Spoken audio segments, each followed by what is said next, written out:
We have the draft minutes of the May 10th meeting. They have any discussion with respect to the same, any corrections, or they have a motion to approve the minutes. So moved. And a second, please. All in favor? Aye. All opposed? Abstain, I was Okay. Motion to approve. Stay. Survey.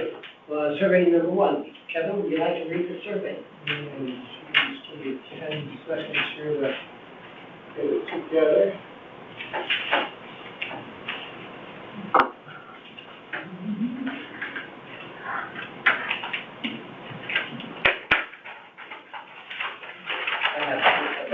I just have 2 copies of it floating around here. Did you have a good one? Okay, survey number 1. Location 668 Fairfield Beach Road. Nature of request. Requesting painted hash marks to be extended to cover the remaining section of north parking area up to the driveway of 668 Fairfield Beach Road. We have had to replace the posted no parking sign at this location because it had been removed by an unknown party to contest a no parking ticket violation. By whom? Lieutenant Hector Irizarry. And the recommendation is to approve painted hash marks to be extended to cover the remaining sections of the no parking area up the driveway 668 Fairfield Beach Road and to reinstall the posted no parking sign at this location. Hector, would you like to comment on this? No, it's pretty cut and dry, Commissioner.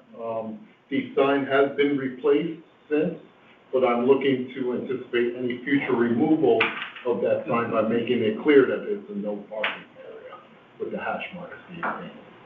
Thank you. Any comments with respect to the application? No, I guess we don't know who removed the sign originally, or? No, ma'am. Okay. No, we wish we did. No, I know. Sometimes you expect. Okay, if that's the case, then all in favor of the recommendation? Aye. Aye. All opposed? Okay, motion to approve? So moved. Okay. Passes. Second item. Survey number 2. Location Elliott Street at in between North Benson Road and Elliott Place. Nature of request. Request to make this section of Elliott Street from North Benson Road to Elliott Place a one-way for westbound traffic only. Also, request to add appropriate signs and markings at the North Benson Road side of Elliott Street to prohibit the flow of eastbound traffic. This will alleviate road congestion for southbound North Benson Road traffic attempting to turn left eastbound onto Elliott Street in violation of the currently posted signage. The road sign prohibiting left-hand turns is not really visible. With the approval of the Chick-fil-A at 750 Post Road, this modification will serve to relieve traffic congestion at North Benson Road. By whom? Lieutenant Irizarry. The recommendations need further study. Lieutenant Irizarry? Yes, sir. Can you comment upon this, please? Absolutely. I have witnessed personally traffic being backed up there for eastbound turning traffic onto Elliott Street, and that's without the Chick-fil-A business being open. It is in violation of the posted signage there. However, the sign is not readily visible when you're traveling southbound on North Benson Road. It's posted just after the train track, the bridge there, and you really can't see it. I personally really didn't even know that sign existed, to be honest with you. I'm anticipating that to be a traffic issue once that Chick-fil-A does open, because you'll have a lot of people looking to get in through the Elliott Street side to Chick-fil-A, so I'm trying to deter them to heading off to Post Road. Thank you for coming. Yes. Also, one of the reasons why this was put down for more study was because the comment was made, we haven't had it before the commission to look at traffic patterns. And I talked to a friend of mine who's a realtor and said, and you will not see one, because their permit is for light use. So they take it exactly as it is. and they can use the same traffic patterns, everything else. So there's no reason for it to come to the commission, so.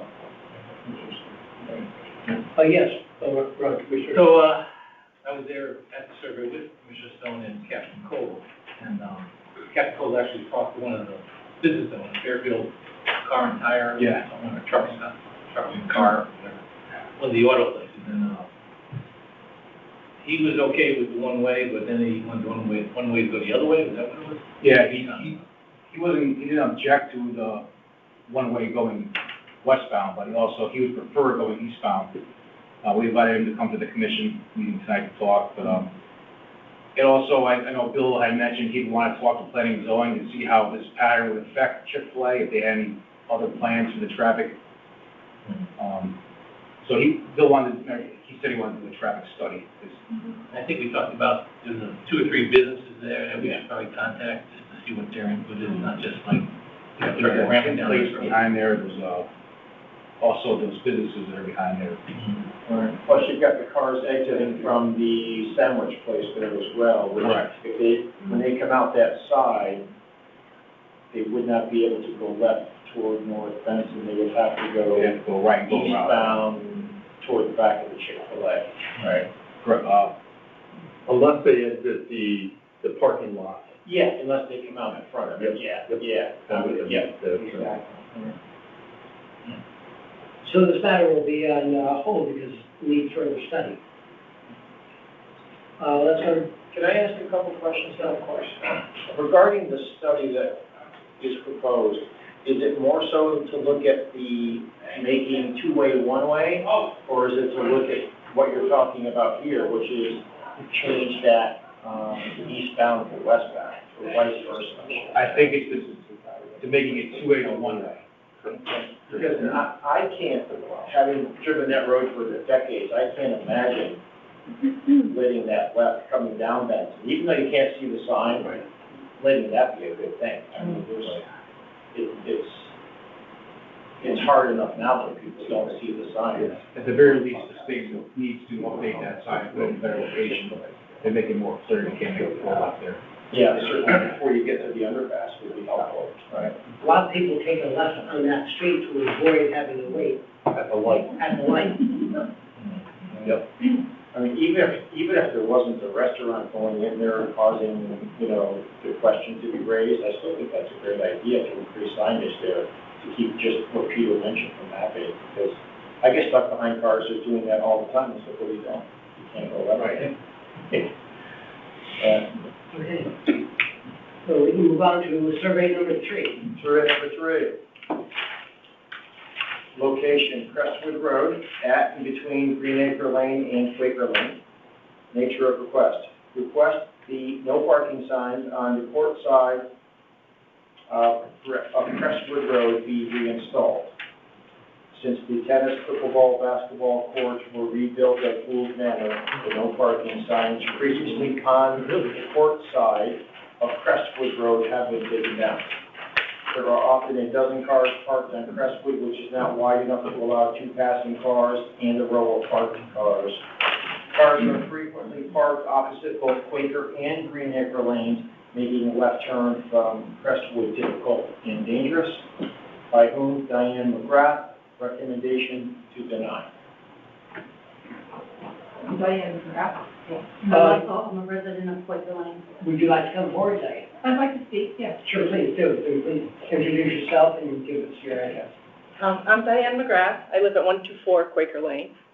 And the reason I started this was a very simple thing. I walk in the neighborhood, and since this changed, there can be, I'm told, the gentleman who lives across the street, up to 22 cars parked there, which is really difficult to see around if anyone else is coming. So it's a very dangerous situation. And there are a number of issues.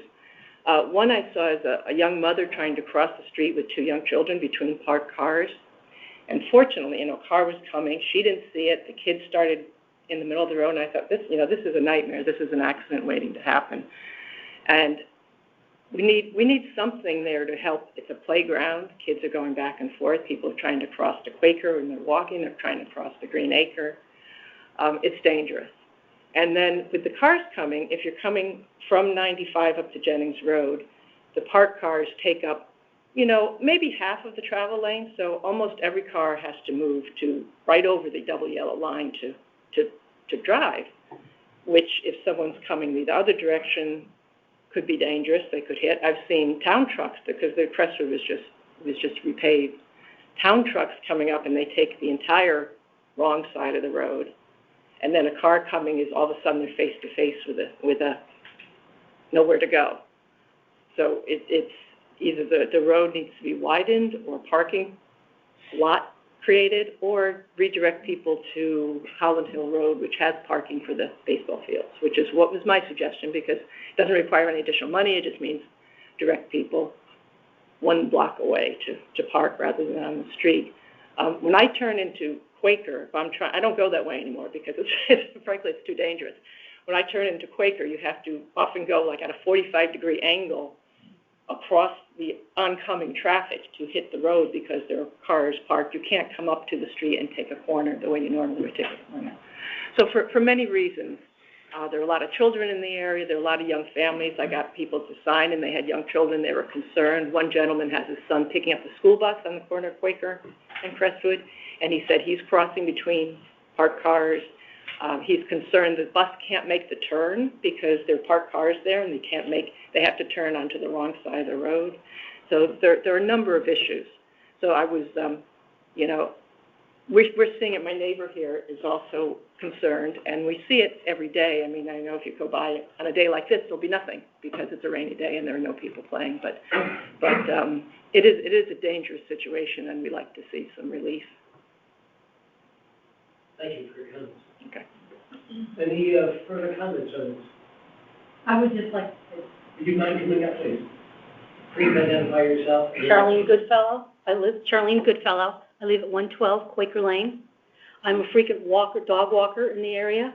I don't have any children there, but I've almost been hit twice head-on by a car coming down from Home Depot. They make the stop, and they're speeding up Crestwood. They don't slow down. I'm starting to make the turn, and I literally have had to put on my brakes head-on. I'm a dog walker. I've had to cross between two parked cars, and I've almost been hit twice.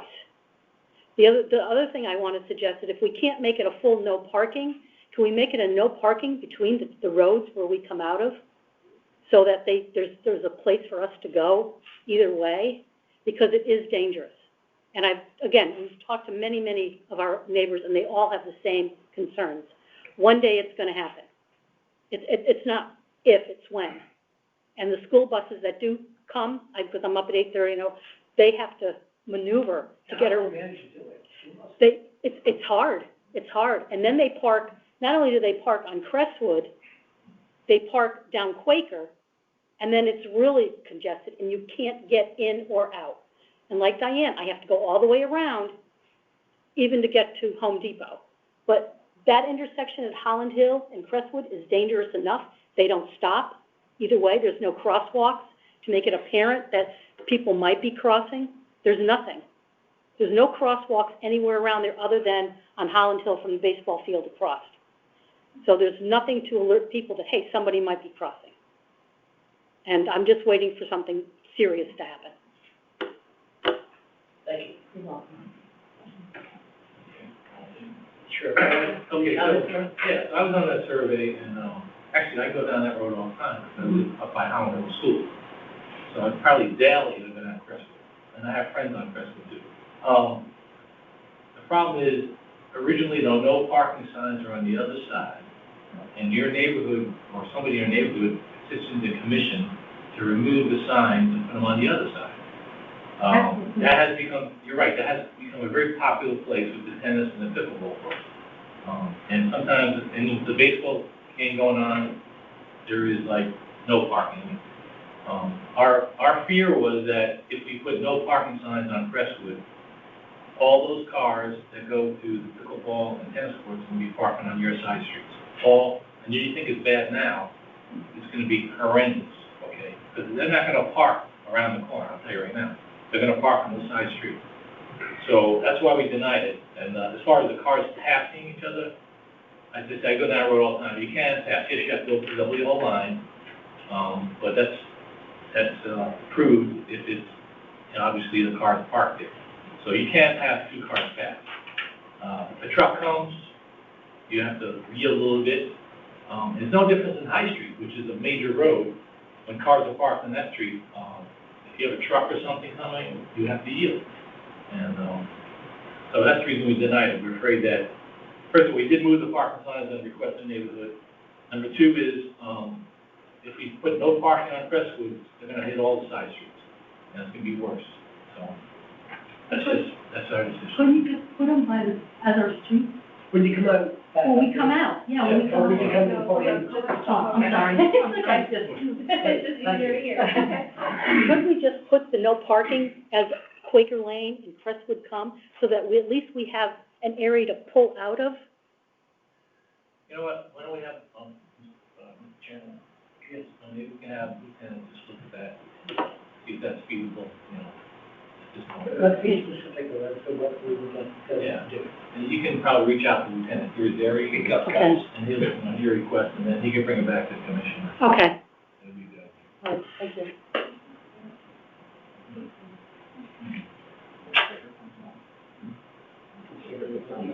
I guess, yeah, well, we denied it, so I mean, if he comes up with his own plan, right? So technically it's been denied, Right. Right. So, but we will re-entertain the modification of it if you, in fact, discuss it with Lieutenant Irizarry. if the police recommend something different, then it'll come to the commission, okay? But that's your key right there, Lieutenant Irizarry. Can I ask a question? Oh, sure. Hector, is there any, accident experience there? Not that I'm aware of. I did observe, I went there during the evening hours, and I did observe, the issue that she reported. It is tight, the traffic does have to wait once they're all parked there, but I agree with Commissioner Pine, if we do place no parking signs there, they're not gonna park on Holland Hill, they're gonna hit Crest, or side road Quaker, and so forth, they're gonna jam. So the only way we're gonna force them is by adding no parking signs on Quaker, and then that affects the neighbors as well. May I add something? I'm gonna say there have been no accidents, but I actually did get a report of an accident, not anything serious, fortunately. But the two cars were trying to pass, and you say, well, they can pass. Well, these two cars hit each other's mirrors, and both lost the mirrors on the road. So it's close enough that even if you're going slowly, you can whack the guy passing you. So that was an accident that they wouldn't have reported. You know, they just said, we lost our mirrors, and they dropped on the ground. But it is close enough that it's going to continue to make these kind of swipes. Thank you.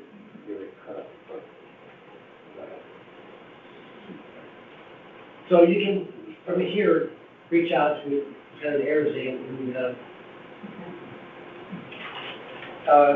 survey number 4, location, Warsaw.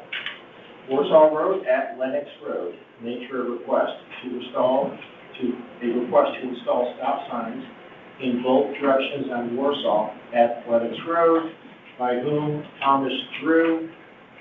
Recommendations is to approve and install stop signs in both directions on Warsaw at Lennox Road. It was consistent with the other cross streets on Lennox Road, and it makes sense. No stop signs there, you're coming off Warsaw, you wouldn't know to stop, and there could be a serious accident there. Wasn't the original request to put a four-way stop sign there?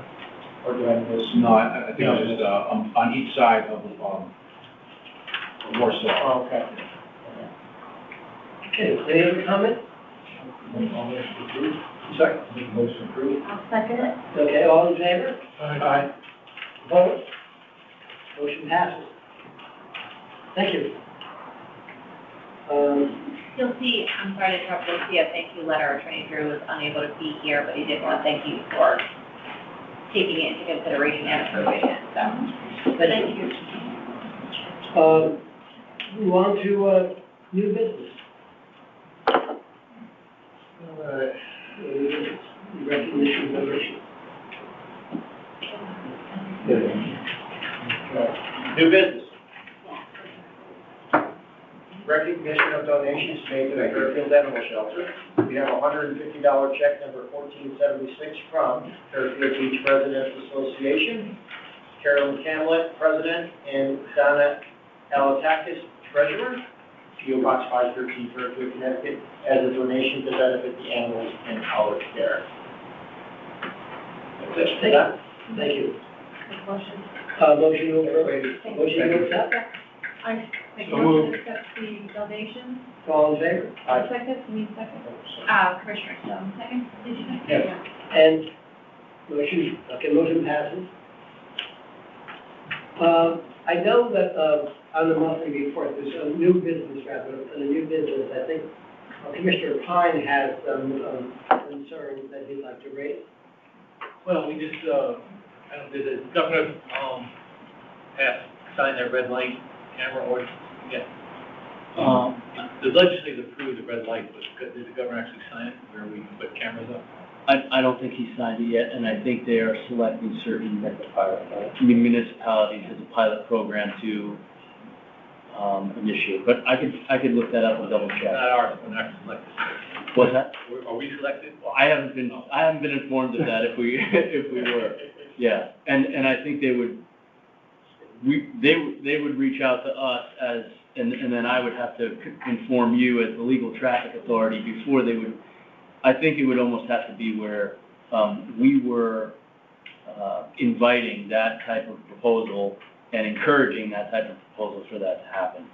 I know that a law, I read the law, and it's not passed yet, but it requires a public hearing. We're a long way from there, but. Ron, will you speak up, please? Okay, sorry. The red light cameras, the governor hasn't signed it yet, but if he does sign it and we're selected, we have to have a public hearing for the law. You had a good start. Keep it up. Okay. Anyway, okay, so we're kind of far away from that at this point. I believe so. I think they're doing a few municipalities that, as a pilot program to see how it works out.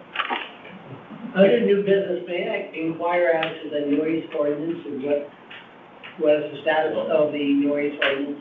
If I may, Oh, why sure. don't we just approve the monthly report and then we go to executive session, just so that all of your concerns are heard and we're not rushing this? Oh, that's fine. It's up to you. Yeah, I had a couple of things. Yeah, I figured there was, this is the time we get, so, just wanna make sure you get it all in. report. I just noticed that we're really up on the motor vehicle crashes. It's been a lot more this year. Is there any reason, I mean, any I think it's just more this month. people not paying attention, distracted? You know, I guess it's Rushing. typical for this time of year. Let me just get Up from 195. yeah. I think COVID affected that a lot, people weren't on the road as Right. much too, so now we have 171 everybody before. driving, Busy on the road. drivers, Traffic I've seen you all over. yeah. Downtown. Hi, guys, we're driving. Yep. Right. It's a little bit of everything for accidents, for causes, so. I just see driving around, it seems like people are just rushing and they're preoccupied, like even you're at a red light and it turns green and they're still sitting there, and I don't mean, yes, they are, right? And then they go and They're it's on following. the traffic side. And it's a lot worse in Bridgeport too. And people going through it. Commissioner Pine, do you have Oh. Yeah. So I just want to compliment the traffic unit and the department in general, that they had 52 speeding arrests, that was great. 9 red light arrests, or infractions, should say. The other thing is, I don't see 14301, which is stop sign. Do we have any stop sign? If you look at the report, Patty, 14301 is a stop sign, I don't see it on there. No, I'm there. It is, it's just Oh, right underneath, 308 feet. yeah, it's cut off. right, it's cut off on Power BI. So I think I might have to modify our beautiful new monthly report, just to be able to show you exactly what I see. Unfortunately, we do it in a software called Power BI, so it's not like we have that unless we start pulling up on the screens and I print each page, legally instead of landscape. So that would be, it'll be a little bit lengthier, but if we're able to see, and you'll see on the second page, I broke it down so you're able to see what the statutes are as you requested last meeting, just to give you an idea of what it would look like. So I can modify it so we're able to see everything and just expand it. It's just going to be a little bit longer to fit everything on the pages. Well, I don't have to actually see it, you just give us a oral, and how many stop sign violations do you have with you? I can pull it for you. Oh, you don't have it? No, I don't have it. Mine shows the same thing yours does. Oh, okay. But on my computer screen, we're able to scroll. The only bar reason that shows I bring it up is because I get phone calls all the time from certain residents about stop signs. And Yes, I just like to see how many, so I can tell them, hey, we gave out an infraction completely, stop sign. yep, completely. That's all. Just for me. That's it. Any other questions on those report? If not, we go into executive I'm session. gonna make a motion to approve. Okay. All right, I'll make a motion to approve the monthly report. Second. All in favor? Aye. Monthly report is approved. Thank you. We have a motion to go into executive session. So moved. Second. Second. All in favor? Aye. Okay.